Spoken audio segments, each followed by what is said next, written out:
Dende Noia anunciaron recentemente a licitación de varias obras importantes dentro do programa de axudas financiado con fondos europeos.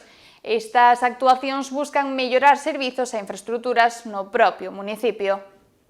Entre as licitacións destaca a dotación de servizos ao albergue de Chaínza, unha instalación que ata agora carecía de suministros básicos e de saneamento. Esta obra, que se licitará próximamente, é fundamental para poñer en funcionamento o albergue, que se convertirá nun punto clave para o turismo na zona. Como ben sabedes, no albergue da Chaínza estaba carente de suministros, da dotación de suministros e da dotación de saneamento, era necesario para poñer en funcionamento. Ademais, o goberno local tamén avanzou na licitación doutros dous importantes proxectos: un acondicionamento do litoral de Noia que mellorará a accesibilidade aos servizos dende Noia ata a praia de Testal e unha actuación integral nos xardíns de Felipe de Castro, un dos espazos máis emblemáticos e patrimoniais da vila de Noia. Os xardíns de Felipe de Castro é un elemento patrimonial importantísimo para Noia e para a vila, e estaba o pavimento nunha situación, como todos sabedes, pois bastante lamentable.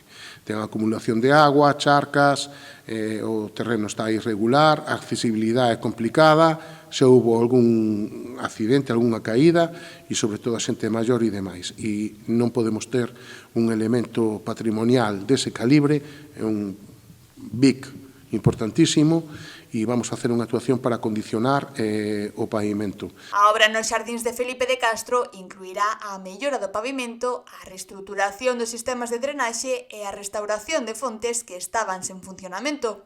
O proxecto tamén incluirá a plantación de novas especies para mellorar a estética dos xardíns na próxima primavera. Esperamos que esta obra sea do agrado de toda a ciudadanía. Creo que era algo que estaba moi demandado e moi deseado, e creo que é un acerto e vai ter un resultado moi impactante nunha zona tan importante, lúdica como é a Alameda de Noia.